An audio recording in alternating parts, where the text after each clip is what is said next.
اعوذ باللہ من الشیطان الرجیم، بسم اللہ الرحمن الرحیم۔ آج میں آپ کو ایسی قوم کے بارے میں بتاؤں گا جس پر اللہ تعالیٰ نے اپنا دردناک عذاب نازل فرمایا اور اس قوم کے تمام لوگوں کو بندر بنا دیا۔ اس قوم کے لوگ کون سا ایسا گناہ کرتے تھے جس کی وجہ سے اللہ تعالیٰ نے ان پر دردناک عذاب نازل فرمایا، اور یہ لوگ بندر بننے کے بعد کتنی دیر تک زندہ رہے۔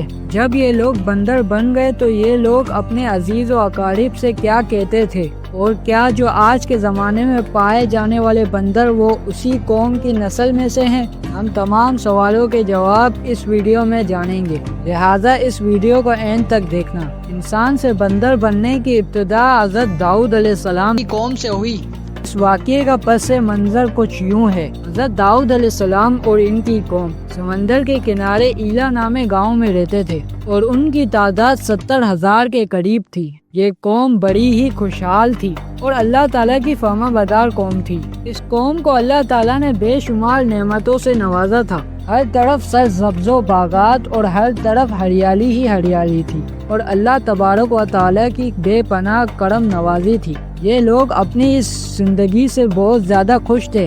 حضرت داؤد علیہ السلام کی قوم چونکہ سمندر کے کنارے رہتی تھی تو اللہ تبارک و تعالیٰ کا ان پر ایک خاص کرم تھا کہ اس کنارے پر بہت ساری مچھلیاں آتی تھی جن کا یہ لوگ کاروبار کرتے تھے اور بہت ہی خوشحالی والی زندگی گزارتے تھے۔ جب یہ قوم اللہ تبارک و تعالیٰ کی نعمتوں کی وجہ سے خوشحال ہو گئی تو اللہ تبارک و تعالیٰ کی نافرمانی پر اتر آئی اور طرح طرح کے گناہوں کے اندر مبتلا ہو گئی، اور پھر ایک دن اللہ تبارک و تعالیٰ نے اس قوم کا امتحان لینے کا ارادہ کیا اور حضرت داؤد علیہ السلام کو وحی بھیجی کہ اپنی قوم سے کہہ دو کہ ہفتے والے دن مچھلیوں کا شکار کرنا بند کر دے۔ اس طرح حضرت داؤد علیہ السلام کی قوم پر ہفتے والے دن مچھلیاں پکڑنا حرام کر دیا گیا، اور پھر یہاں سے اس قوم کی بربادی شروع ہو گئی۔ حضرت داؤد علیہ السلام نے اپنی قوم کو بتایا کہ اللہ تبارک و تعالیٰ نے ہفتے والے دن مچھلیاں پکڑنے پر حرام قرار دے دیا ہے،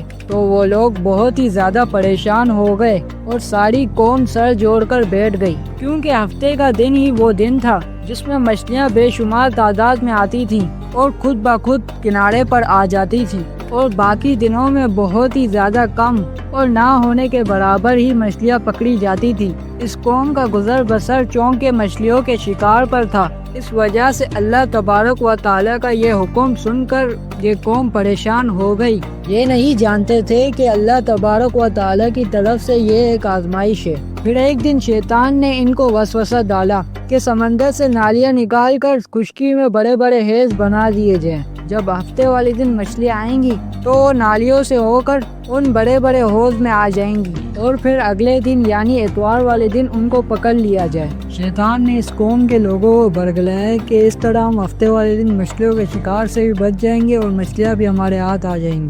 بہت سے لوگوں کو یہ ہیلا بازی اچھی لگی اور انہوں نے یہ کرنا شروع کر دیا اور سمندر سے چھوٹی چھوٹی نالیاں نکال کر بڑے بڑے حوضوں میں ڈال دی، جس کی وجہ سے زیادہ تعداد میں وہ مچھلیاں ان حوضوں میں داخل ہو جاتی۔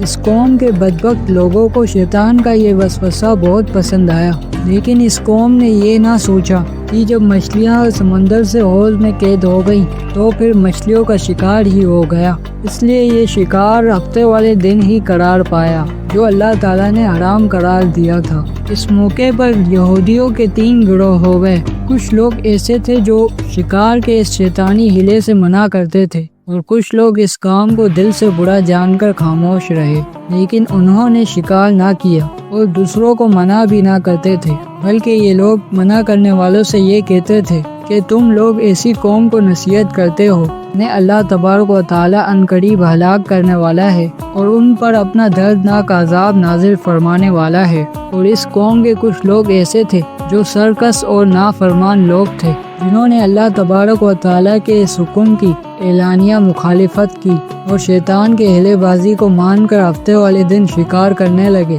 یہ لوگ اللہ تبارک و تعالیٰ کے حکم کی کھلم کھلا مخالفت کرتے اور ہفتے والے دن مچھلیوں کا شکار کر کے ان کو کھایا کرتے اور بیچا کرتے۔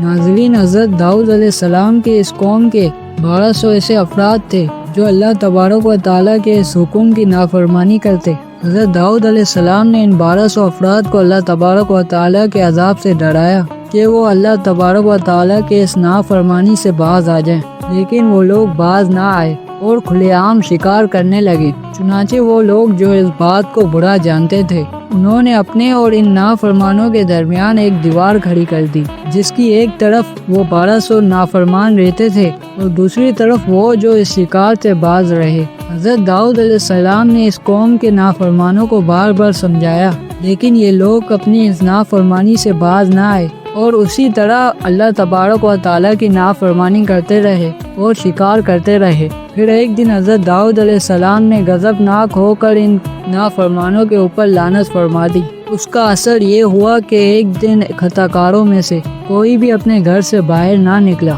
یہ منظر دیکھ کر کچھ لوگ ان کی دیواروں پر چڑھ گئے تاکہ معلوم ہو سکے کہ وہ لوگ کس حال میں ہیں۔ جب ان لوگوں نے ان نافرمانوں کو دیکھا تب وہ سب کے سب بندر کی صورت میں مسخ ہو چکے تھے۔ اللہ تبارک و تعالیٰ نے ان کی نافرمانی کی وجہ سے ان پر اپنا دردناک عذاب نازل فرمایا اور ان کو انسانوں سے بندر بنا دیا۔ جب لوگ ان مجرموں کا دروازہ کھول کر ان کے گھر میں داخل ہوئے تو وہ بندر اپنے رشتہ داروں کو پہچانتے تھے اور ان کے پاس آ کر ان کے کپڑوں کو سونگھتے تھے اور زاروں کے تار روتے تھے، لیکن وہ کچھ بول نہ سکتے تھے۔ اللہ تبارک و تعالیٰ کے نافرمان بندر بن جانے والے لوگوں کی تعداد 12,000 تھی۔ ان 12,000 لوگوں نے اللہ تبارک و تعالیٰ کی نافرمانی کی اور اللہ تبارک و تعالیٰ نے ان کو بندر بنا دیا، جس طرح اللہ تبارک و تعالیٰ سورہ بقرہ میں ارشاد فرماتا ہے، اور بے شک تمہیں ضرور معلوم ہے تم میں کہ وہ جنہوں نے ہفتے میں سرکشی کی